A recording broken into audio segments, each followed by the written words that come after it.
Hello everyone, welcome to Tara IAS. Think IAS, think Tara. Myself Venkat Devarakonda, I am your current affairs faculty. Without any further delay, let's start our session. So let's start our discussion with question number 1.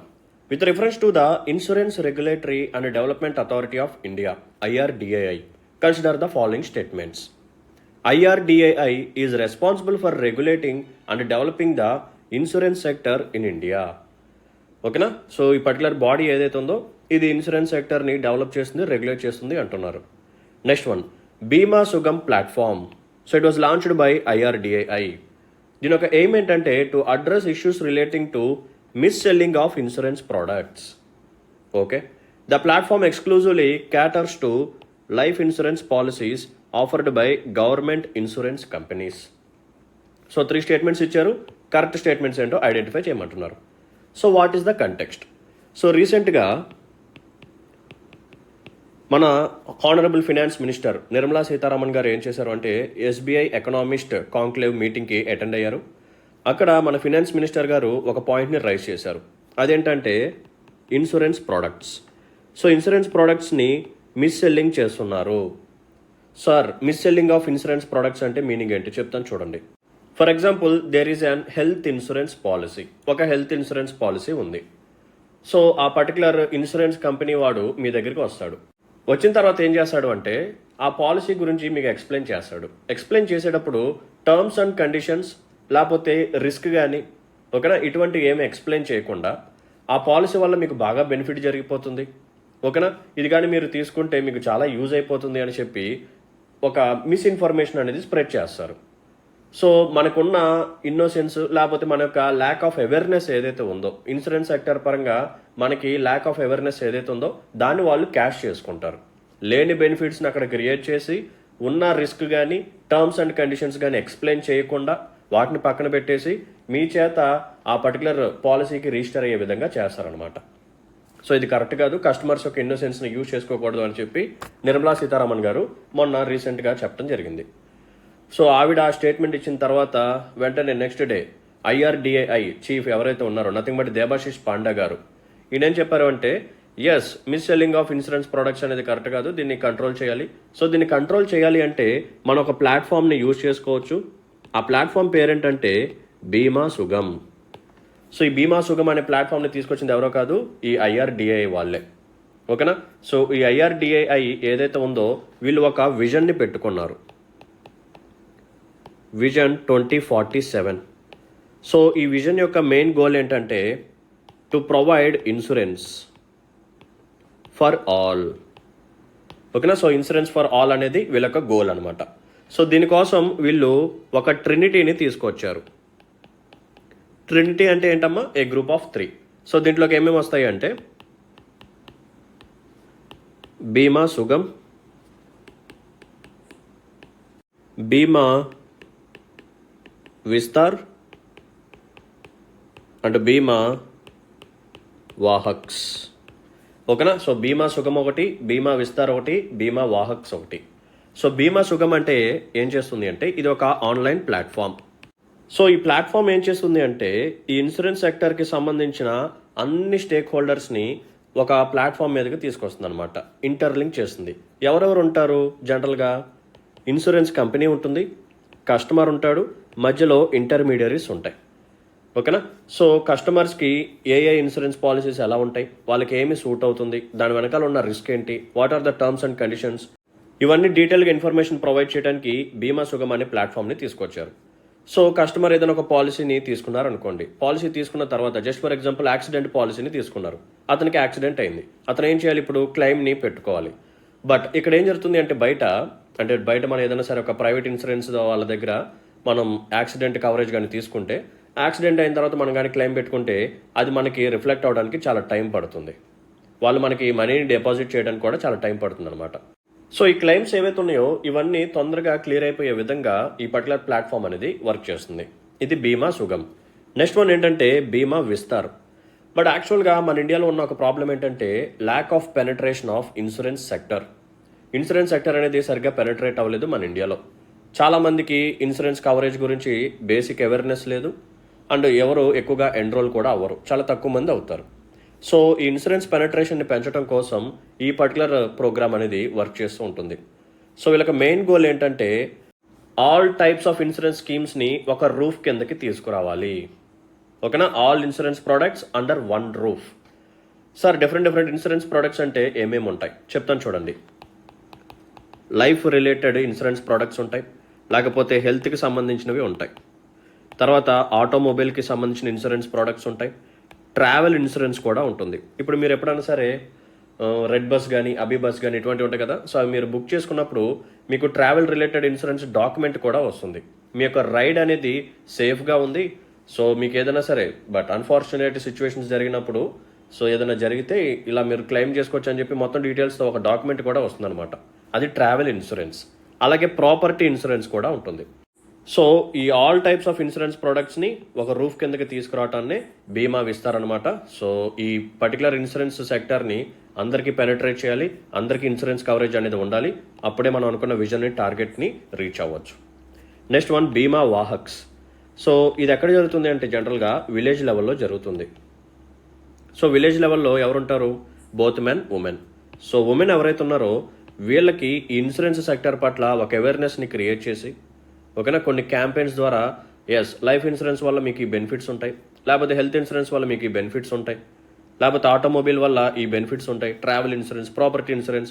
So insurance యొక్క benefits వాళ్ళకి తెలియచేసి వాళ్ళకి ఏదైతే best suitable insurance policy ఉందో వాళ్ళకి అది recommend చేసి వాళ్ళు కానీ విల్లింగ్గా ఉంటే జాయిన్ చేసే విధంగా చూస్తారనమాట బీమా వాహక్స్, ముఖ్యంగా విలేజ్ లెవెల్లో ఉన్న ఉమెన్కి. ఓకేనమ్మా, రైట్. ఇప్పుడు మనం క్వశ్చన్ని సాల్వ్ చేద్దాం పదండి. ఫస్ట్ స్టేట్మెంట్ చూడండి. ఐఆర్డీఏ ఏదైతే ఉందో it is responsible for regulating as well as developing the insurance sector in India. First statement correct. Second one చూడండి. బీమా సుగం ప్లాట్ఫామ్ ఎవరు లాంచ్ చేశారు? ఐఆర్డీఐ. ఇందాక చెప్పాను కదా 3 ప్లాట్ఫామ్స్ని తీసుకొచ్చింది, అవన్నీ మనం మాట్లాడుకున్నాం. సో దీని యొక్క మెయిన్ ఎయిమ్ ఏంటంటే to address issues relating to mis selling of insurance products. Yes కరెక్టే.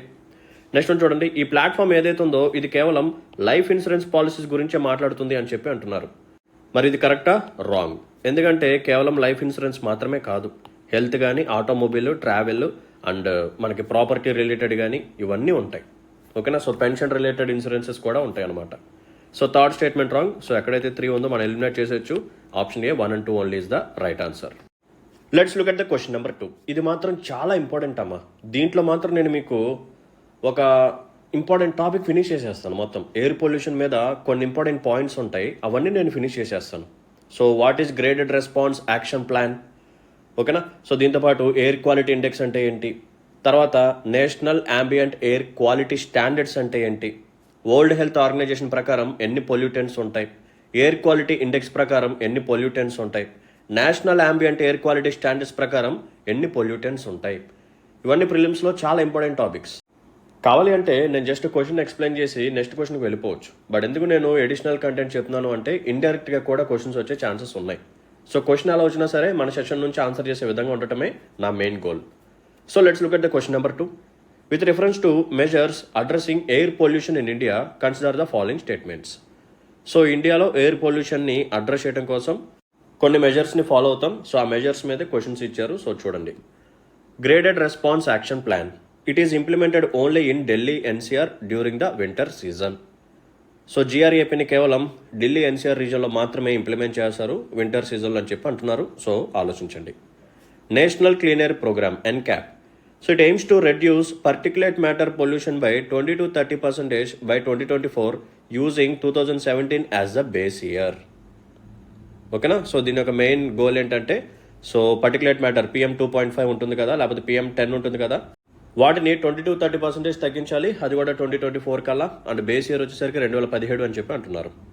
Next one. Graded response action plan ఏదైతే ఉందో it focuses on long term strategies to combat air pollution, while NCAP it emphasizes the short term emergency actions. So ఆలోచించండి, correct స్టేట్మెంట్స్ని identify చేయండి. సో నేను ఇప్పుడు డీటెయిల్గా ఎక్స్ప్లెయిన్ చేస్తాను, please pay attention. So context ఏంటో తెలుసు కదా. సో వింటర్ సీజన్ రాగానే ఢిల్లీలో పొల్యూషన్, ఎయిర్ పొల్యూషన్ అనేది బాగా పెరిగిపోతుంది. ఒక సైడ్ స్మోక్ ఉంటుంది, ఇంకో సైడ్ ఫాగ్ ఉంటుంది. సో కంబైన్ చేస్తే స్మాగ్ అనేది వస్తుంది. So air pollution, Delhi, winter season, deadly combination, as well as UPSC prelims కూడా. ఓకేనా, right. So let's look at it. What is GRAP? Graded response action plan. So దీన్ని ఎక్కడ implement చేశారు అంటే ఎస్ ఢిల్లీకి సంబంధించిన ఈ నేషనల్ క్యాపిటల్ రీజన్ ఏదైతే ఉందో ఎన్సీఆర్ అక్కడ ఇంప్లిమెంట్ చేస్తారనమాట. సో ఈ పర్టికులర్ కాన్సెప్ట్ని ఎప్పుడు తీసుకొచ్చారు? 2017లో లాంచ్ చేశారు. సో దీనికి అప్రూవల్ ఎవరు ఇచ్చారు అంటే సుప్రీంకోర్టు అప్రూవల్ ఇచ్చింది ఎప్పుడు 2016లో దీన్ని ఇంప్లిమెంట్ చేయండి ఢిల్లీలో అని చెప్పి. సో ఏ కేసులో అప్రూవల్ ఇచ్చింది అని చెప్పి కూడా అడగొచ్చు. సో కేసు నేమ్ వచ్చేసరికి MC Mehta versus union of India. So గుర్తుపెట్టుకోండి, ఇవన్నీ ప్రిలిమ్స్లో చాలా ఇంపార్టెంట్. సో వింటర్స్ రాగానే జిఆర్ఏపీని ఇంప్లిమెంట్ చేసేస్తారా, లేకపోతే ఏదైనా ఒక పర్టికులర్ క్రైటీరియాని మీట్ అయితే మాత్రమే దీన్ని ఇంప్లిమెంట్ చేస్తారా? ఎస్, ఒక క్రైటీరియా ఉంటుంది, ఆ ఒక కండిషన్ ఉంటుంది, ఆ కండిషన్ని సాటిస్ఫై చేస్తేనే ఈ జిఆర్ఏపీని ఇంప్లిమెంట్ చేస్తారు. So what is that particular condition? మనందరికీ తెలిసిన విషయమే, there is an index called air quality index. సో ఎయిర్ క్వాలిటీ ఇండెక్స్లో కొన్ని కేటగిరీస్ ఉంటాయి అన్నమాట. Good, satisfactory, moderate, poor, very poor, severe అని చెప్పి. సో ఎప్పుడైతే ఢిల్లీ ఈ ఎన్సీఆర్ రీజన్లో ఎయిర్ పొల్యూషన్ అనేది పూర్ కేటగిరీలోకి పడిపోతుందో అప్పుడు ఈ జిఆర్ఏపీని ఇంప్లిమెంట్ చేస్తారు. ఓకేనా? So let me tell you some points regarding air quality index. సో ఎయిర్ క్వాలిటీ ఇండెక్స్ని ఎప్పుడు తీసుకొచ్చారు? 2014లో తీసుకొచ్చారనమాట, అండర్ స్వచ్ఛ భారత్ అభియాన్. ఓకేనా? సో స్వచ్ఛ భారత్ అభియాన్ ప్రోగ్రామ్ కింద ఎయిర్ క్వాలిటీ ఇండెక్స్ని తీసుకొచ్చారు ఇన్ 2014. ఈ ఎయిర్ క్వాలిటీ ఇండెక్స్లో మనకి కొన్ని కాంపోనెంట్స్ ఉంటాయి. ఒక నెంబర్ ఉంటుంది, ఒక కలర్ ఉంటుంది, ఒక డిస్క్రిప్షన్ ఉంటుంది. సో అందుకని దీన్ని 1 నెంబర్ 1 కలర్ 1 డిస్క్రిప్షన్ అని చెప్పి పిలుస్తారు. ఓకేనా? Right. So let me explain. So air quality ఇండెక్స్లో 6 కేటగిరీస్ ఉంటాయి. What are they? First category వచ్చేసరికి 0 to 50. Next one 51 to 100, 101 to 200, 201 to 300, 301 to 400, 401 to 500. So ఎలా డిసైడ్ చేస్తాం ఏ కేటగిరీ అని చెప్పి మనం ఎలా డిసైడ్ చేస్తాము అంటే ఆ ఎయిర్లో ఉన్న పొల్యూటెంట్స్ని బేస్ చేసుకొని కేటగిరీని ఫిక్స్ చేస్తారు. మరి ఎయిర్ క్వాలిటీ ఇండెక్స్ ప్రకారం ఎన్ని పొల్యూటెంట్స్ని వీళ్ళు క్యాలిక్యులేట్ చేస్తారు అంటే 8 పొల్యూటెంట్స్. మరి ఏంటా 8? సో జాగ్రత్తగా నోట్ డౌన్ చేసుకోండి. PM 2.5, particulate matter 2.5, particulate matter 10, 2. Next one carbon monoxide. చాలామంది కార్బన్ డైఆక్సైడ్ అని చెప్పి అనుకుంటారు. సో కార్బన్ డైఆక్సైడ్ అనేది ఇక్కడ మనం క్యాలిక్యులేట్ చేయము. ఇక్కడ మనం చూసే పొల్యూటెంట్ ఏంటంటే కార్బన్ మోనాక్సైడ్. ఆప్షన్స్లో కూడా మిమ్మల్ని డైవర్ట్ చేయడానికి కార్బన్ డైఆక్సైడ్ ఇవ్వచ్చు, అక్కడ మాత్రం మనం దొరికిపోతాం. So carbon monoxide is the answer. So carbon monoxide తర్వాత ఓజోన్, సో 4. తర్వాత సల్ఫర్ డైఆక్సైడ్, నైట్రోజన్ డైఆక్సైడ్ 6. తర్వాత లెడ్, అమోనియా. సో టోటల్గా 8 పొల్యూటెంట్స్ అనమాట. సో ఈ పొల్యూటెంట్స్ యొక్క పర్సంటేజ్ ఎంత ఉంది అని చెప్పి క్యాలిక్యులేట్ చేసి దాన్ని బట్టి ఒక వెయిటేజ్ తీసుకుంటారు. ఆ వెయిటేజ్ని బట్టి ఒక డిస్క్రిప్షన్ అనేది ఉంటుంది. సో 0 to 50 కానీ ఉంటే గుడ్. సో కేటగిరీ నేమ్ వచ్చేసరికి గుడ్ అనమాట. ఒకవేళ ఎయిర్ పొల్యూషన్ లెవెల్స్ 51 to 100 కానీ ఉంటే సాటిస్ఫాక్టరీ.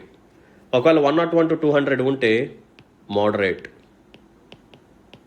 201 to 300 ఉంటే పూర్, 301 to 400 ఉంటే వెరీ పూర్, 401 to 500 ఉంటే సివియర్.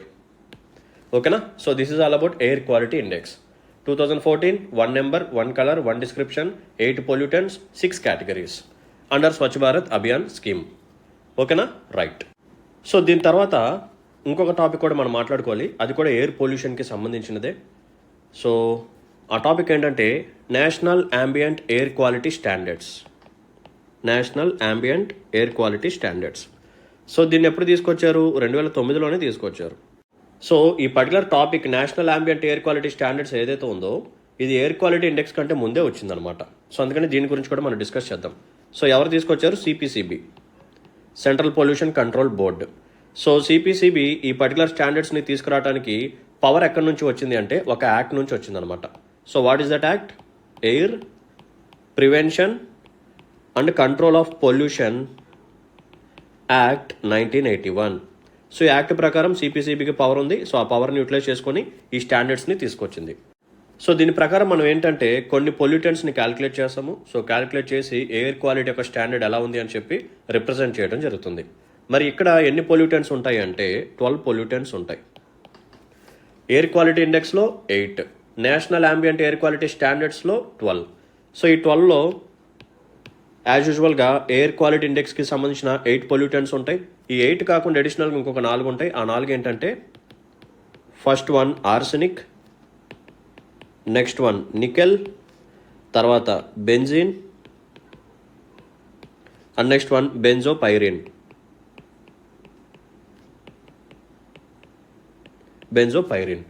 ఈ అడిషనల్గా 4 ఉంటాయి అనమాట. సో 8 + 4 12. ఓకేనా. సో ఇది national ambient air quality standard CPCB in 2009 12 pollutants. So ఇక్కడి వరకు మనం చూసిన టాపిక్స్ ఏంటంటే air quality index, national ambient air quality standards.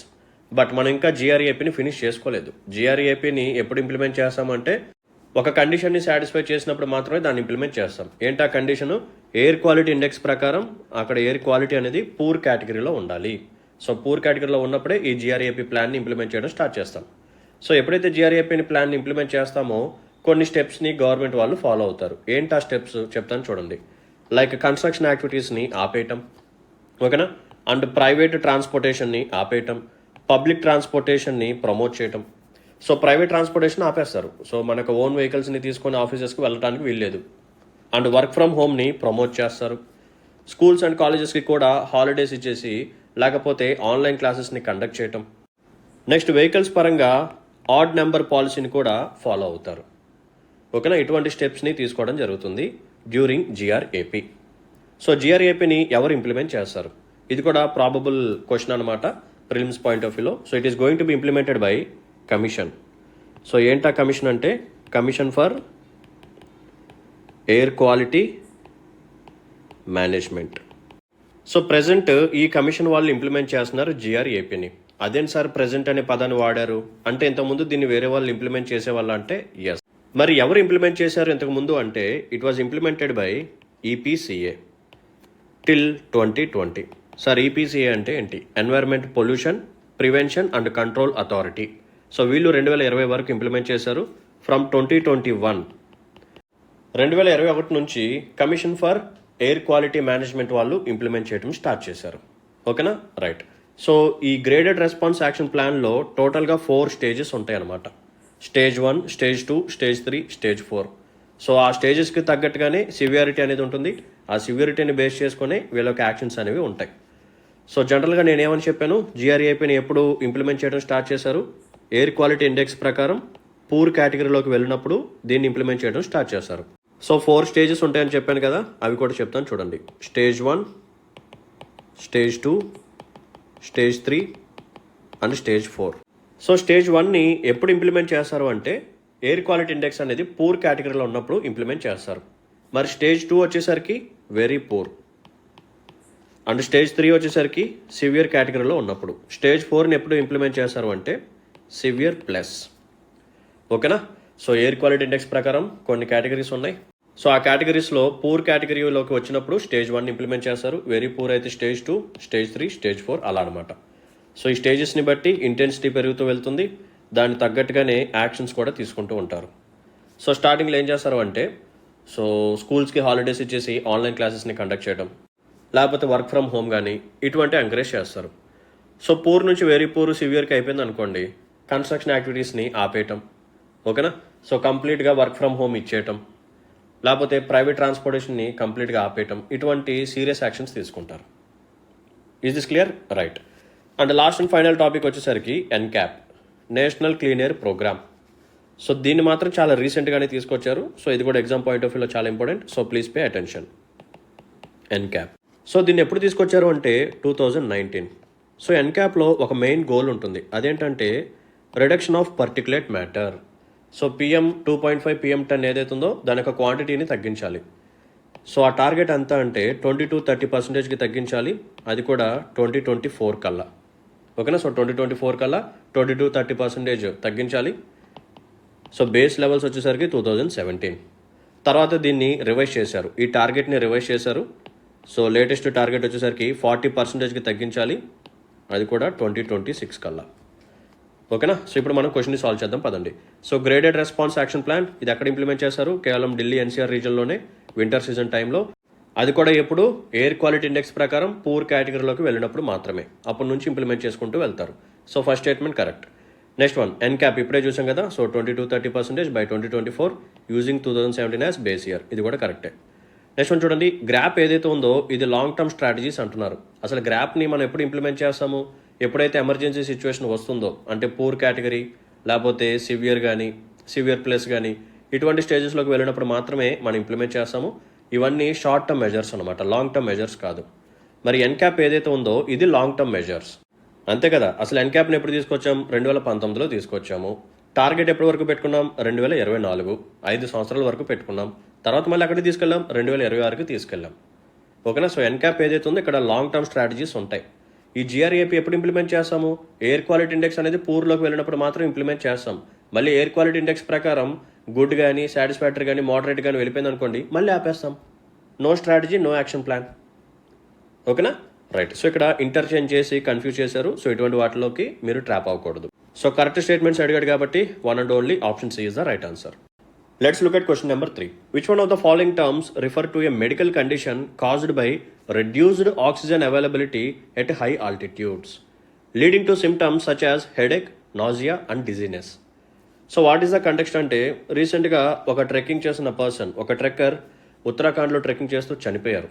ఎందుకు చనిపోయారు అంటే because of high altitude. So high ఆల్టిట్యూడ్స్లో మనకి ఏం జరుగుతుంది? ఆక్సిజన్ యొక్క అవైలబిలిటీ అనేది తగ్గిపోతుంది అనమాట.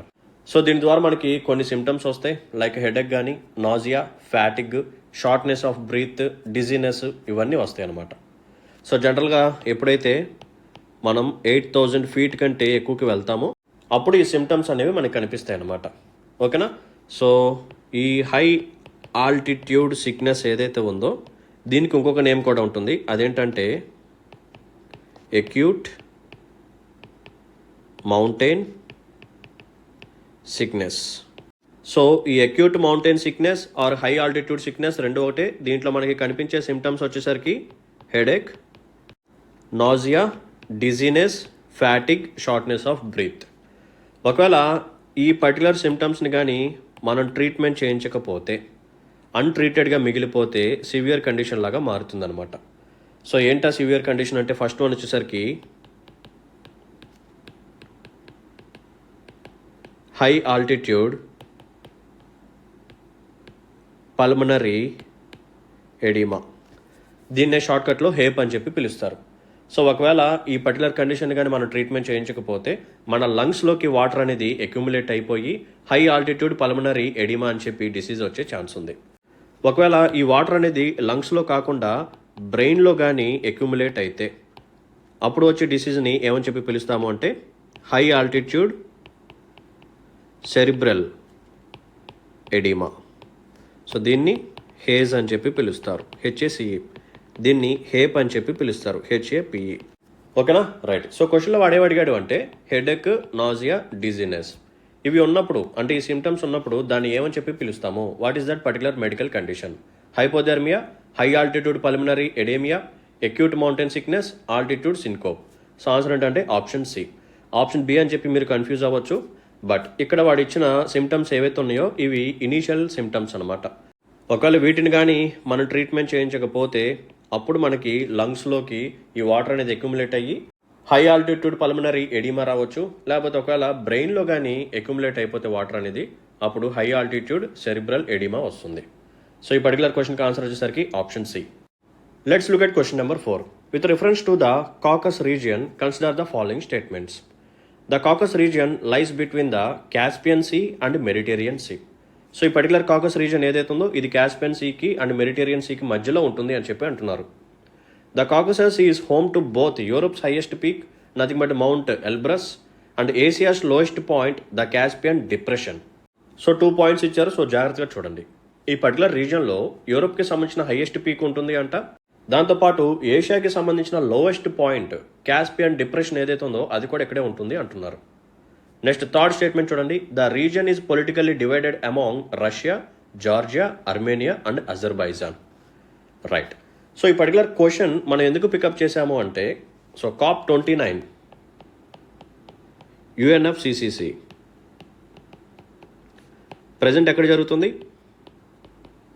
బాకు, అజర్బైజాన్. సో అందుకనే దానికి జియోగ్రఫికల్గా లింక్ చేస్తూ ఈ పర్టికులర్ టాపిక్ని మనం తీసుకున్నాం. ఓకేనా, right. So let's look at the answer. So ఈ కాకస్ రీజన్ ఏదైతే ఉందో ఇది మనకి ఎక్కడ ఉంటుంది అంటే it is situated between Black Sea and Caspian Sea. So కింద మ్యాప్ ఇచ్చారు చూడండి, ఒక పక్క బ్లాక్ సీ ఉంటుంది, ఇంకో పక్క కాస్పియన్ సీ ఉంటుంది. ఈ మిడిల్లో ఉన్న రీజనే ఈ కాకస్ రీజన్ అనమాట. సో అక్కడ ఆప్షన్లో ఆడేమన్నాడు, కాస్పియన్ సీ అన్నాడు, ఇది కరెక్టే, బట్ మెడిటేరియన్ సీ ఇచ్చాడు, ఇది రాంగ్ అనమాట. సో దీన్ని బట్టి we can eliminate option A, option C. ఓకేనా. సో కాకస్ రీజన్ ఏదైతే ఉందో ఇది బ్లాక్ సీకి కాస్పియన్ సీకి మధ్యలో ఉంటుంది. అండ్ ఈ కాకస్ రీజన్ అనేది ఏ ఏ కంట్రీస్లో స్ప్రెడ్ అవుతుంది అనేది కూడా మనం చూడాలి, చాలా ఇంపార్టెంట్. సో దీని మీద కూడా ప్రిలిమ్స్లో క్వశ్చన్ వచ్చే ఛాన్స్ ఉంది. So it covers Armenia, Azerbaijan, Georgia and some parts of South Russia. So రష్యాలో సదరన్ టిప్ ఏదైతే ఉందో అది కూడా కవర్ అవుతుంది. ఇక్కడ రెడ్ మార్క్ ఉంటుంది చూసారా, సో రెడ్ కలర్లో ఉన్నదంతా రష్యా అనమాట, గ్రీన్ కలర్లో ఉన్నది జార్జియా, అండ్ సమ్ పింకిష్లో ఉన్నది అర్మేనియా అండ్ అజర్బైజాన్. సో ఈ కంట్రీస్ యొక్క నేమ్స్ని కూడా గుర్తుపెట్టుకోండి. సో కాకస్ రీజన్ మీద వస్తే ఈ పొలిటికల్ కంట్రీస్ నేమ్స్ కూడా అడిగే ఛాన్స్ ఉంది. ఓకేనా. So Black Sea, Caspian Sea and Armenia, Azerbaijan, Georgia and some parts of South Russia. And next ఇదే పర్టికులర్ కాకస్ రీజన్లో యూరోప్కి సంబంధించిన హైయెస్ట్ పీక్ మౌంట్ ఎల్బ్రస్ ఏదైతే ఉందో అది ఉంటుంది. సో ఆ స్టేట్మెంట్ కరెక్టే, మౌంట్ ఎల్బ్రస్ ఉంటుంది. సో ఈ మౌంట్ ఎల్బ్రస్ ఏదైతే ఉందో ఇది ఒక వోల్కనో అనమాట, స్ట్రాటో వోల్కనో. ప్రజెంట్ అయితే యాక్టివ్గా లేదు, అండ్ ఇది యూరోప్కి సంబంధించిన హైయెస్ట్ పీక్ అనమాట. సో దీని యొక్క హైట్ వచ్చేసరికి అరౌండ్ 5642 మీటర్స్ వరకు ఉంటుంది. అండ్ ఇదే పర్టికులర్ రీజన్లో ఏషియాకి సంబంధించిన లోయెస్ట్ పాయింట్ ఏదైతే ఉందో కాస్పియన్ డిప్రెషన్ అది కూడా ఉంటుందన్నమాట ఇక్కడే. సో దీన్ని బట్టి మనం ఏం చెప్పొచ్చు, ఆప్షన్ 2 ఏదైతే ఉందో ఇది రైట్ ఆన్సర్. నెక్స్ట్ చూడండి. సో ఈ రీజన్ ఏదైతే ఉందో it was politically divided among Russia, Georgia, Armenia and Azerbaijan. అదే ఇక్కడ నేను ఎక్స్ప్లెయిన్ చేశాను కదా. సో స్టేట్మెంట్ 3 కూడా కరెక్టే. అండ్ వన్ మోర్ ఇంపార్టెంట్ పాయింట్ని యాడ్ చేసుకోండి, అదేంటంటే రివర్స్. ఈ కాకస్ రీజన్లో 2 ఇంపార్టెంట్ రివర్స్ ఫ్లో అవుతూ ఉంటాయి. సో ఫస్ట్ రివర్ వచ్చేసరికి కూరా రివర్. సో ఈ కూరా రివర్ ఏదైతే ఉందో it spreads through Georgia as well as Azerbaijan. ఓకేనా. సో జార్జియా, అజర్బైజాన్లో కూరా రివర్ అనేది స్ప్రెడ్ అవుతుంది. అండ్ సెకండ్ ఇంపార్టెంట్ రివర్ వచ్చేసరికి ఆరస్ రివర్. సో ఆరస్ రివర్ ఏదైతే ఉందో it spreads through Armenia and Azerbaijan. ఓకేనా. వేరే కంట్రీస్ కూడా స్ప్రెడ్ అవుతుంది, బట్ ఇక్కడ మనం చూడాల్సింది ఏంటంటే కాకస్ రీజన్లో ఉన్న ఈ 4 కంట్రీస్ ఏవైతే ఉన్నాయో ఈ 4 కంట్రీస్లో స్ప్రెడ్ అవుతున్న అంటే క్యూములేటివ్గా స్ప్రెడ్ అవుతున్న ఇంపార్టెంట్ రివర్స్ ఇవి 2 అనమాట, కూరా రివర్, ఆరస్ రివర్. ఓకేనా. Right. So first statement wrong. So correct statements అడిగాడు. సో 2 and 3 మాత్రమే కరెక్ట్ కాబట్టి option B 2 and 3 only is the right answer. So last and final question చూడండి, ఇది economy point of వ్యూలో most important topic ఇది. So with reference to Mercosur. So దీన్నే southern common market అని చెప్పి పిలుస్తారు. Consider the following pairs. So ఈ మెర్కోసర్ అంటే ఏంటి, సో కింద కంట్రీస్ ఎందుకు ఇచ్చారు అది మనం చూద్దాం.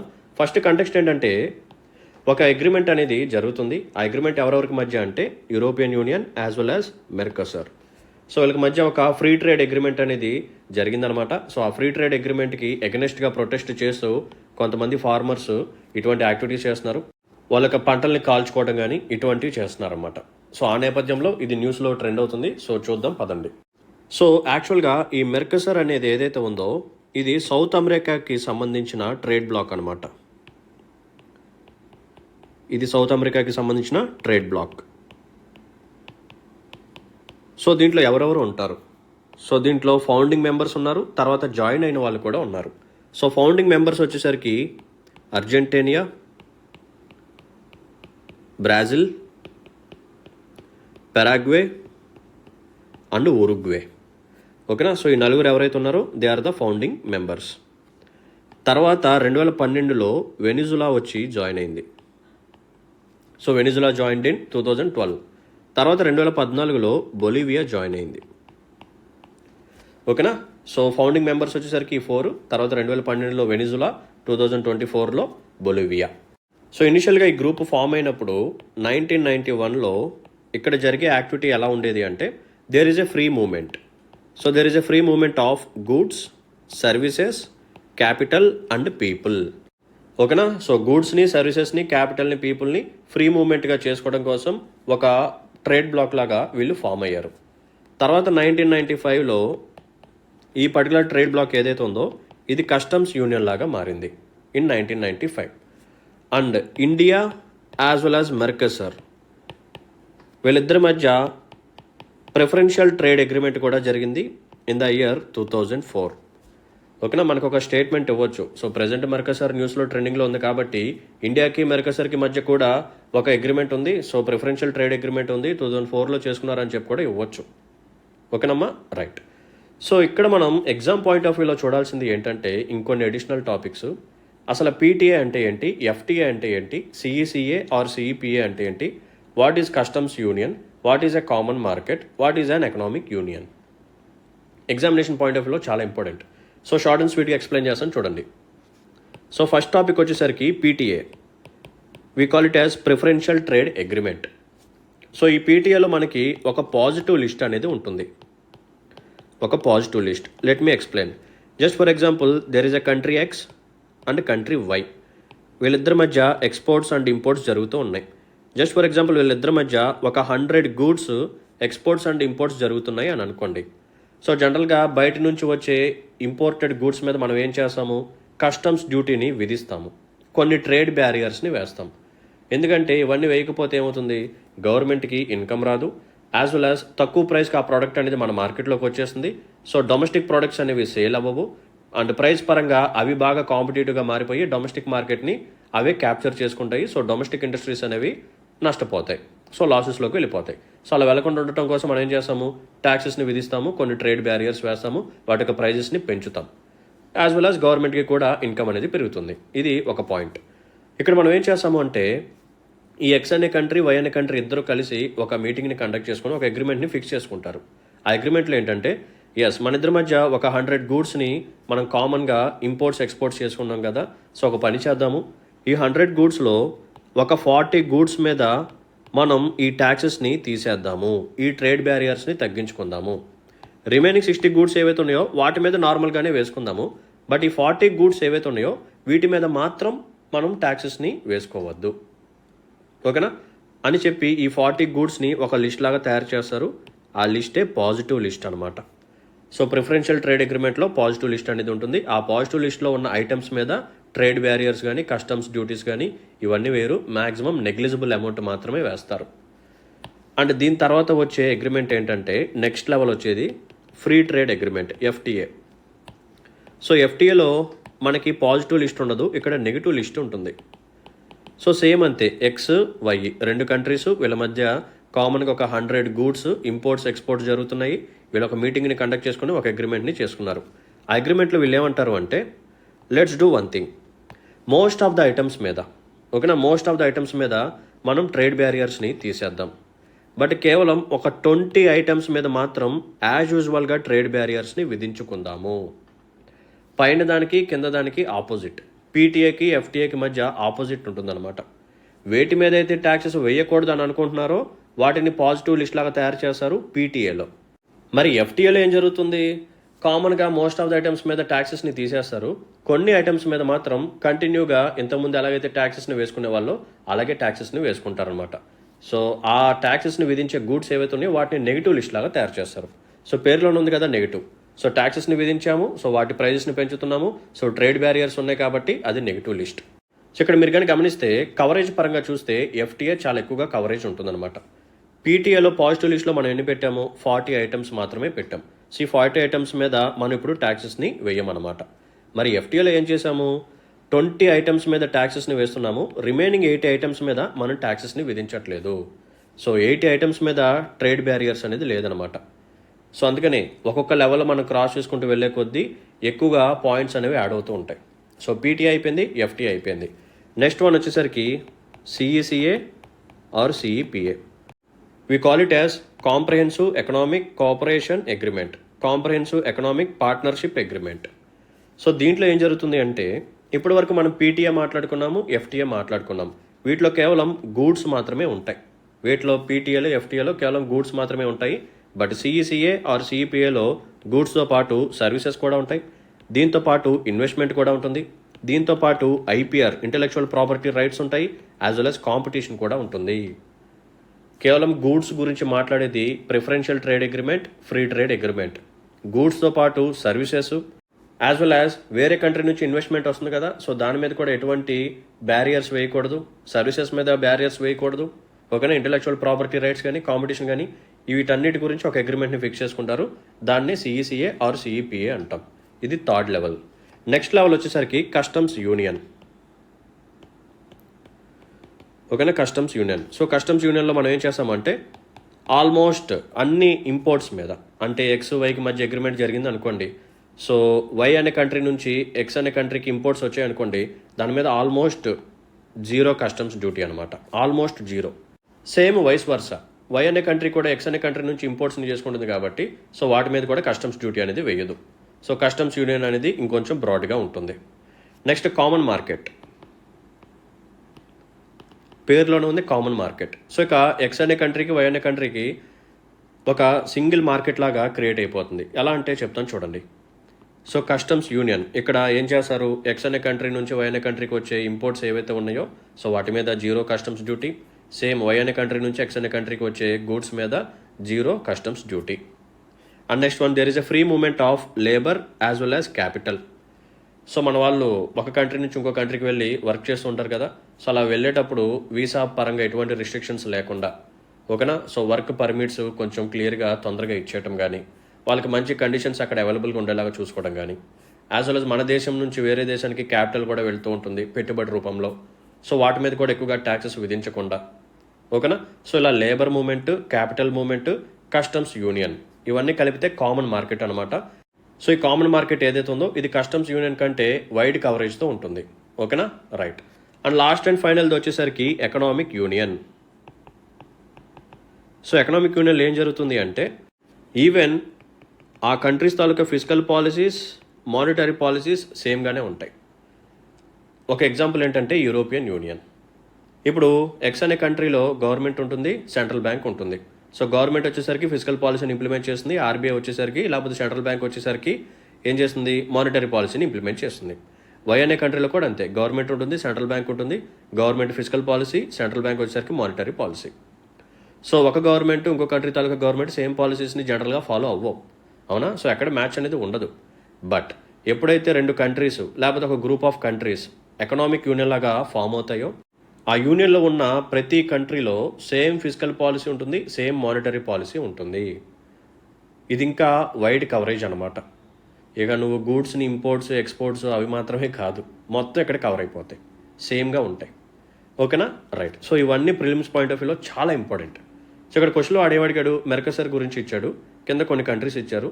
సో ఇక్కడ ఇండైరెక్ట్గా అడుగుతున్నాడు అంటే ఆ మెర్కసర్ అగ్రిమెంట్లో ఉన్న కంట్రీస్ ఏంటేంటివి. సో నేను ఆల్రెడీ చెప్పాను కదా, ఫౌండింగ్ మెంబర్స్ వచ్చేసరికి అర్జెంటీనా, బ్రెజిల్, పెరాగ్వే, ఉరుగ్వే, తర్వాత వెనిజులా, తర్వాత బొలీవియా. సో బ్రెజిల్ ఉంది, అర్జెంటీనా ఉంది, ఉరుగ్వే ఉంది, పెరాగ్వే ఉంది. చిలీ ఉందా, లేదు. పనామా ఉందా, లేదు. So 1, 2, 3, 4 option C is the right answer for this particular question. ఓకేనమ్మా, రైట్. సో దీంతో మనం సక్సెస్ఫుల్గా ఈరోజు 5 ఇంపార్టెంట్ కరెంట్ అఫైర్స్ క్వశ్చన్స్ని సాల్వ్ చేసాము. ఎడిషనల్గా చాలా టాపిక్స్ నేను మీకు కవర్ చేస్తున్నాను. సో మీరే చెప్పండి, ఎక్కడన్నా సరే కరెంట్ అఫైర్స్లో అది కూడా ఎంసీక్యూస్ ద్వారా ఇంత కంటెంట్ మీకు ప్రొవైడ్ చేస్తారా? ఇంత క్రిస్టల్ క్లియర్ ఎక్స్ప్లెనేషన్ ఎక్కడన్నా సరే ఉంటుందా? ఉండదు. ఇంత క్వాలిటీ కంటెంట్ అనేది ఎక్కడ ఉండదు. ఈవెన్ పెయిడ్ కోర్సెస్లో కూడా ఇలా చెప్పరు. సో చాలా అంటే చాలా ఎఫర్ట్స్ ఉంటాయమ్మా ఒక సెషన్ కోసం. సో ఫ్యాకల్టీ సైడ్, నా సైడ్ నుంచి అయినా సరే, లేకపోతే కంటెంట్ టీమ్ సైడ్ నుంచి అయినా సరే చాలా ఎఫర్ట్స్ ఉంటాయి.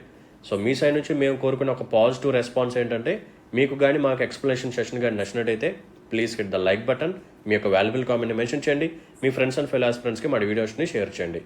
ఇంకెవరైనా సరే మన ఛానల్ని సబ్స్క్రైబ్ చేసుకునే వాళ్ళు ఉంటే ప్లీజ్ సబ్స్క్రైబ్ చేసుకోండి. So let's call it a day then, see in the next session. Until then take care, bye, జై హింద్.